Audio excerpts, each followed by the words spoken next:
Hello, it's Robert Whitaker with Hansford Heritage and Journeys Through Time. Today is a great episode that we start kind of expanding beyond the scope of Hansford County a little bit. The subject matter of this recording is about the co-op, Perryton Equity as a co-op.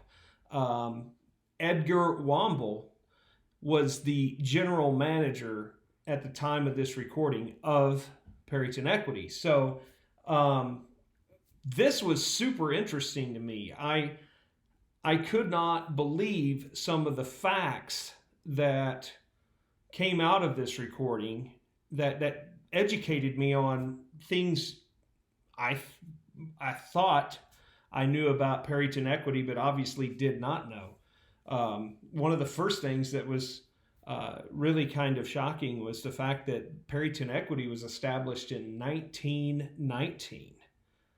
So it's well over 100 years old now, with 5,000 bushel capacity of grain storage. Not a whole lot. 5,000 bushel today of corn, of course they weren't even raising corn in those days here, is like 5 semi-truckloads. So not very much. They also were dealing in coal and sugar and flour, apples, potatoes, cattle. So Perryton Equity was quite different when it was established in 1919 to what it is in the time that they're doing this interview with Edgar Womble, which is, I believe, in 1996. And so Edgar talks about, how Perryton Equity became the largest co-op in the nation at one time. And that's based on capacity of grain storage. I thought that was super interesting. So this is great when you look at it from the perspective of our roots as farmers and ranchers here in this area up in the northern panhandle of Texas. This is a fantastic history of what it looked like for people to buy and sell commodities in this area as a farmer or as a consumer. A cooperative is essentially a partnership of farmers or producers that come together to sell their crops. Whether it's to other purveyors or to the public itself. So this is a great history lesson for those of you who drive by Perryton Equity every day in Perryton or here in Spearman or wherever. There's a lot of things to learn about that massive elevator here in Spearman that, the ownership of it and how the history of it, how all this came about, Edgar Womble talks about. So anyway, I won't delay any further, but super interesting, and I know you will enjoy it. Thank you and have a great day.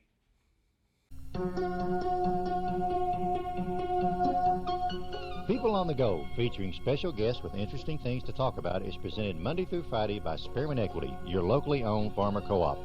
Now here's today's People on the Go.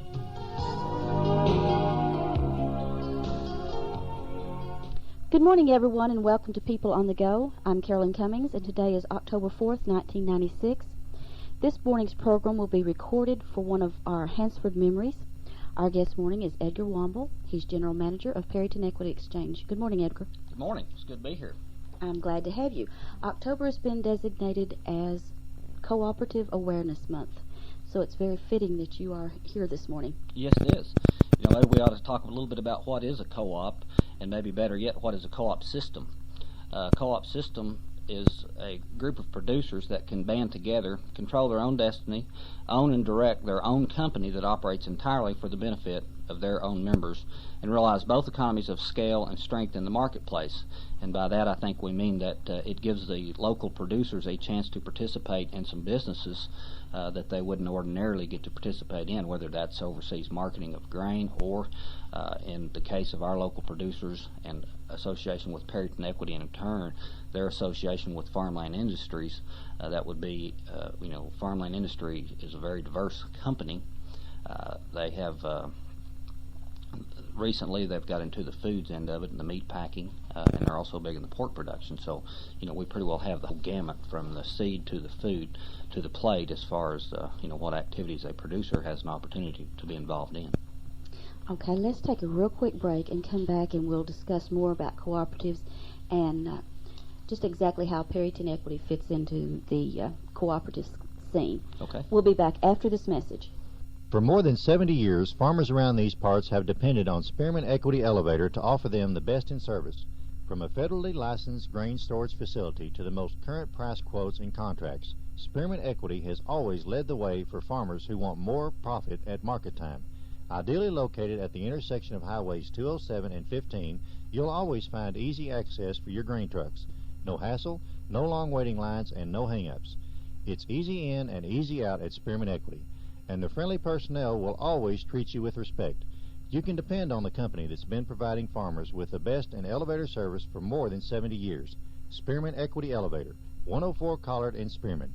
Your locally owned farmers cooperative. Call 659-2420.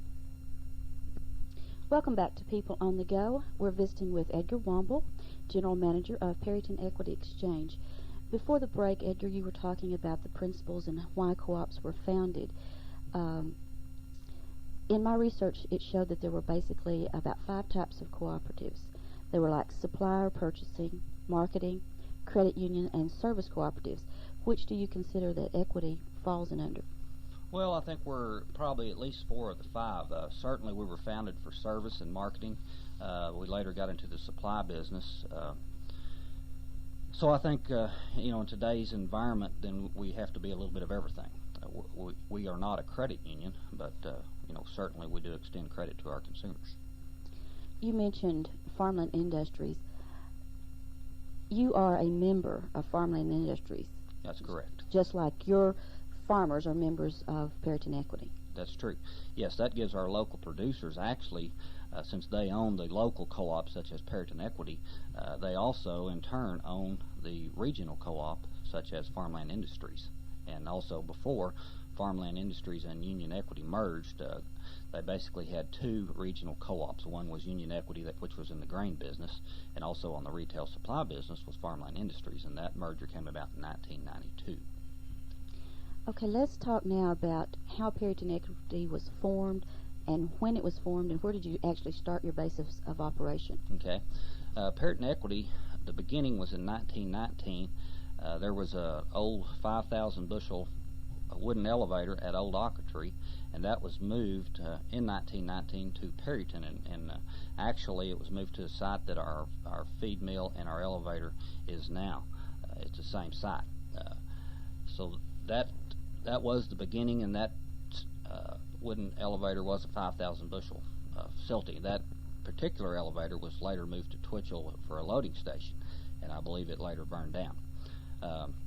But soon after that elevator was moved to Perryton and a loading station was opened at Twitchell, the Farnsworth Equity Co-op was merged with Perryton about this same time, and these stations operated from 1919 until 1924. And in 1924, the Huntoon Equity joined, as did the Waka Equity in 1926. These stations, along with the loading station at Lord, were operated until 1942. And in 1946, these stations had a storage capacity of 1,250,000 bushel. As compared to what today? Well, today we have a licensed storage facility of about 12 million bushel. It's a little different than it was in the grain storage era. There you licensed every facility that you could possibly store grain in. We have a capability today of about 20 million bushels licensed storage capacity. Okay, when it was formed, did you have help from other co-ops around the nation, or did you all just kind of jump in there and start it all on your own? Well, I think the idea first started with certainly the Ochiltree County farmers and also the Beaver County farmers. They solicited some help from a co-op in Greenville, Illinois. The president at that point in time of that Farmers Equity Union in Greenville, Illinois, was C.O. Drayton, and I think he was instrumental in the beginning of Perryton Equity, as he helped define what a co-op is. Also, Leroy Melton was with Farmers Equity Union. He was the next president of that particular organization. The first founders of our company, the first board was R.I. Hanna. He was president and manager.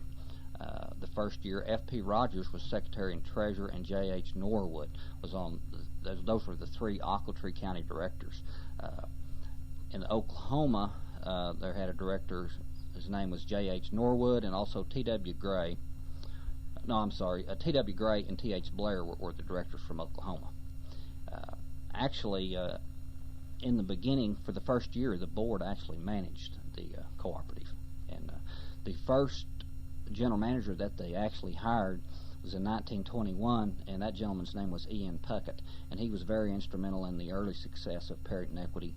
He was general manager from 1921 till 1926, and at that point in time, Perryton Equity was instrumental in the beginning of Union Equity, which later became probably the largest cooperative regional grain company in the world. So it's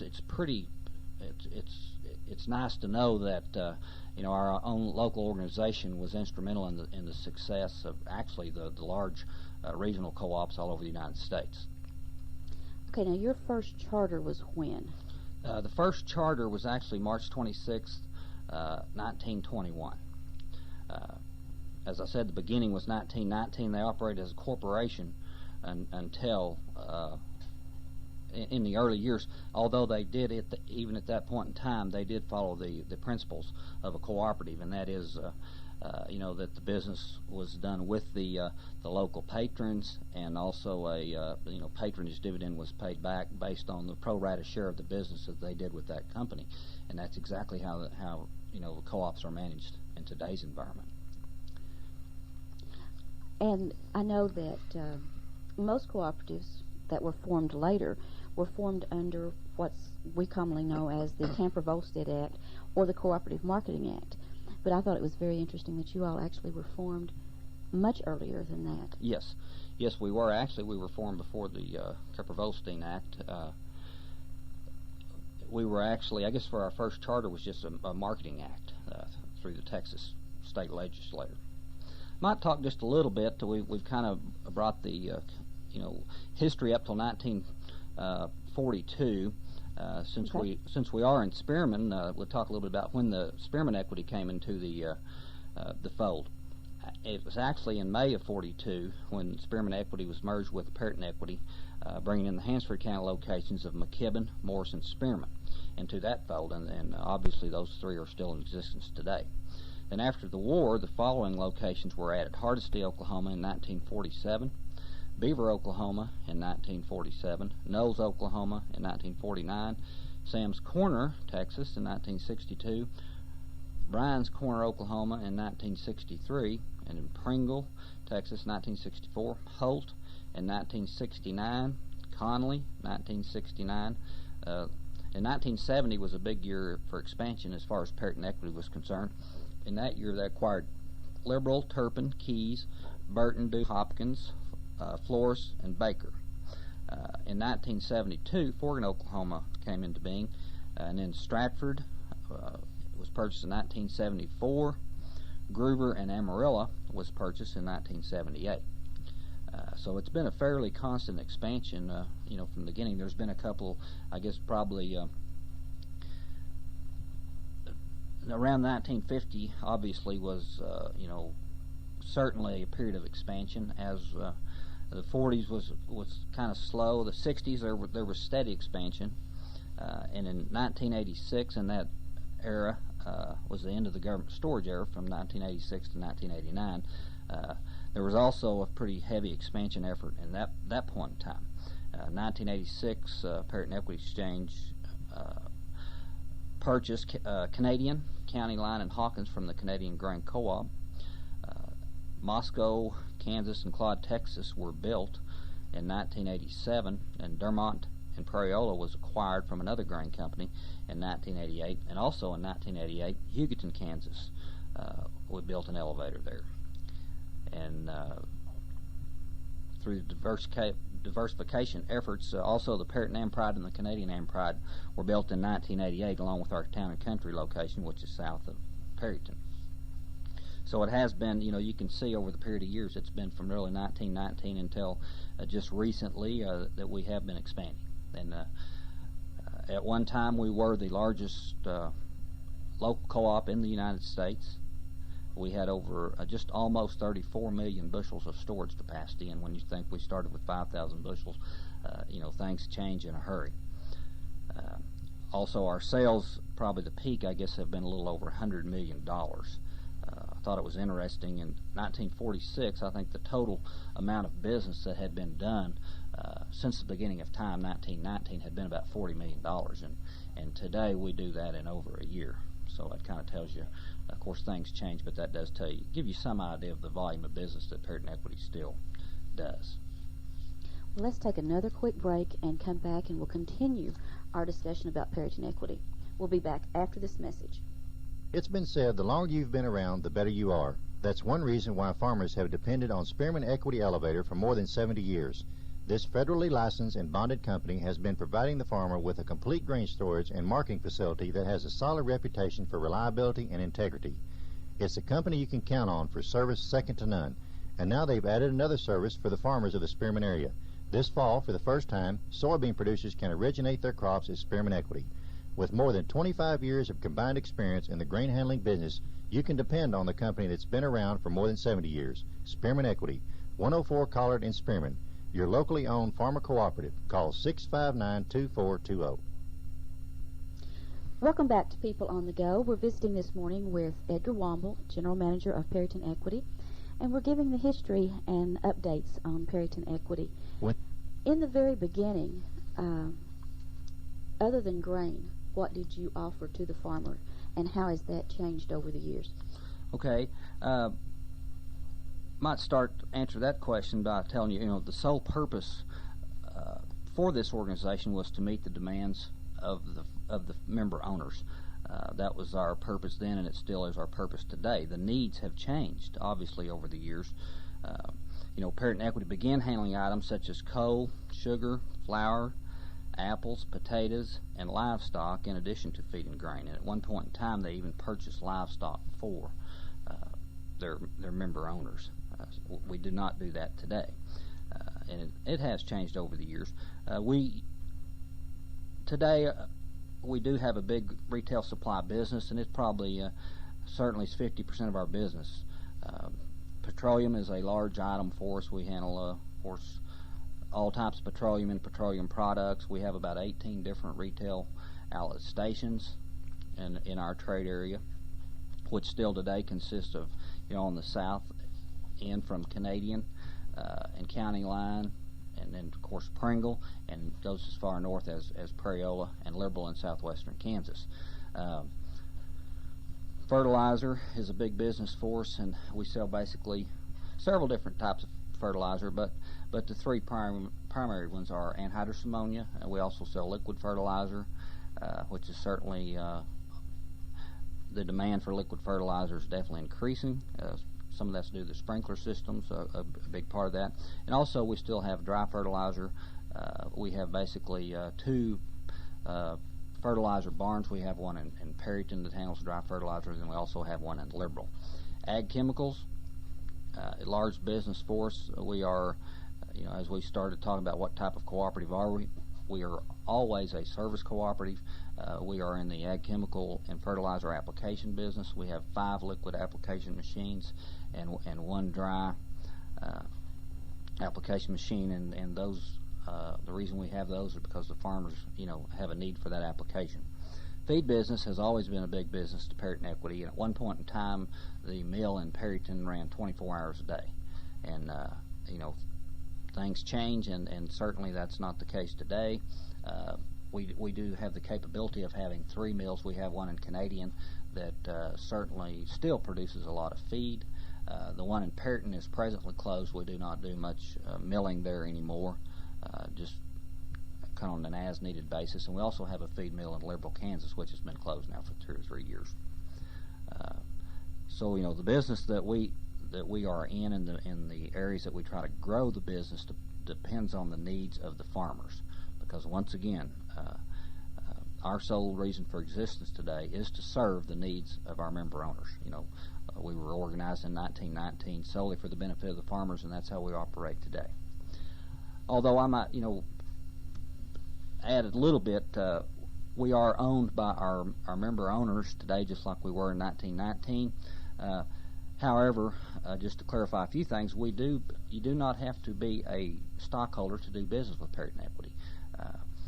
We do business, with anyone that wants to do business with us, and we have member business and we have non-member business, and that's the way all cooperatives operate. In today's environment, you have to be diversified, and certainly, we want to do business with as many people as we can. We're constantly trying to grow the business.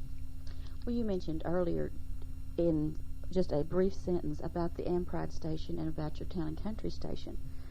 Now, those are fuel and tires. Yes. That type. That's correct. Yes.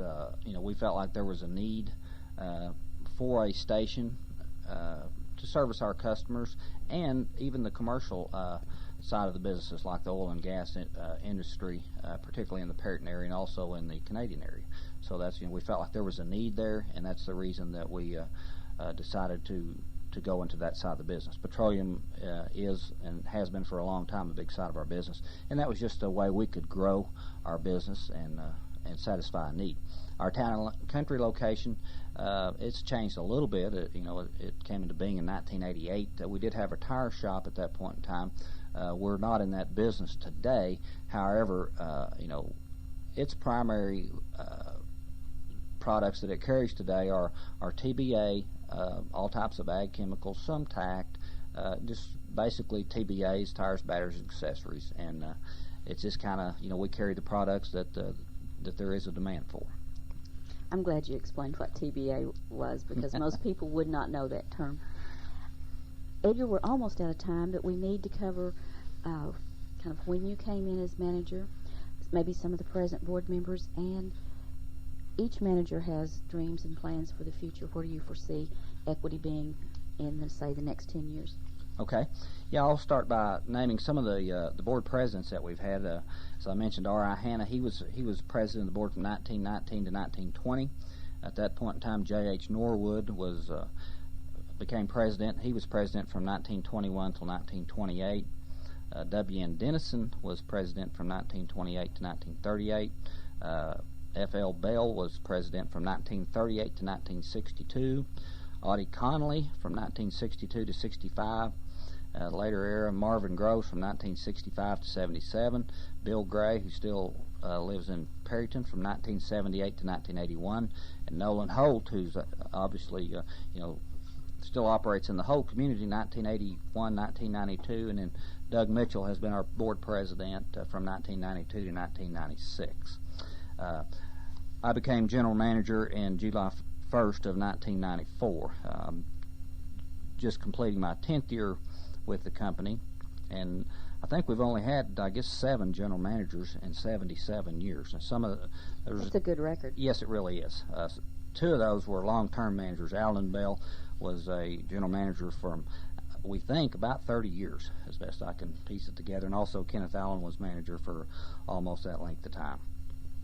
As far as where I see the company going today, we were very sensitive to the needs of the farmers and ranchers out there today. We pretty well listen to them and let them dictate where they think their companies should go.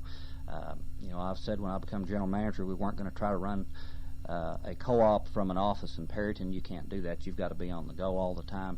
You've got to listen to the needs of the farmer, and if we do that, then we think certainly the facilities that we build we will build it based on the fundamentals that there actually is a need for that. Again, that is the reason for our existence today, is to is to fill the needs of the farmers. That's the good thing about a co-op, is that does give the producers a chance to direct their own company. Cooperatives, like probably organizational chart, the stockholders, the member producers are number one. They have representatives, which are called board of directors, which are the second line, and then the directors hire a general manager, and everyone else in the cooperative works for that general manager. So that's pretty well the way they operate today. It's an exciting time to be in agriculture. Agriculture have always had its ups and downs. We've been in grain storage eras, most recently in the late 80s. If you look back at the history, we were in grain storage eras in other times in the last 77 years. And that puts a strain, when that era is over with, it puts a strain on the company to be successful. So we've struggled from time to time, but obviously we've been around for 77 years, and we intend to be around for another 77 years. So we just have to make the changes that are necessary to be able to continue the growth, that this company has seen. One thing we might need to mention in talking to Lonnie Treadway, your station manager here, he told us the other day that you're going to start accepting originating soybeans. Yes, ma'am, we are. Soybeans, have been grown here in the past, I think, off and on. I can remember about 20 years ago there were some farmers that tried to grow some soybeans, and through the advances in technology and genetics, there's now soybeans that are Roundup resistant, which is pretty hard to believe because Roundup will just kill anything you put it on. But this past year there have been some of those soybeans grown in the area, and it looks like it's going to be a real good program, particularly with it's a good crop rotation for ground that has been in corn, where Johnson grass kind of tries to take over. It's a good way to clean that ground. So yeah, we're excited about that possibility. Good. Is there anything that we have missed that we needed to cover? Well, I think we should certainly always thank our patrons for the business that they've shown this company since 1919, and certainly more importantly, to me, the business that they show us today. It took a lot of guts, I think, for these men to form a cooperative venture in 1919. Obviously, it was the first in the area, and also Perryton Equity was the first to even build an inland elevator. So when you think about the vision that they had to form an organization that grew into one of the largest organizations in the United States, then that did take a lot of courage and a lot of vision. It still takes courage and vision today, as we try to, as I mentioned before, be sensitive to the needs of the farmers and let their input serve as our vision as to where we need to position our company, for the future of those farmers. That's kind of what it's still all about today, as it was, 77 years ago. Edgar, thank you so much for coming and sharing the history of Perryton Equity Exchange, and best of luck for another 77 years. Thank you. It's been my pleasure to be here today. We've been visiting this morning with Edgar Womble, General Manager of Perryton Equity Exchange, and that's it for People on the Go and for the Hansford Memories.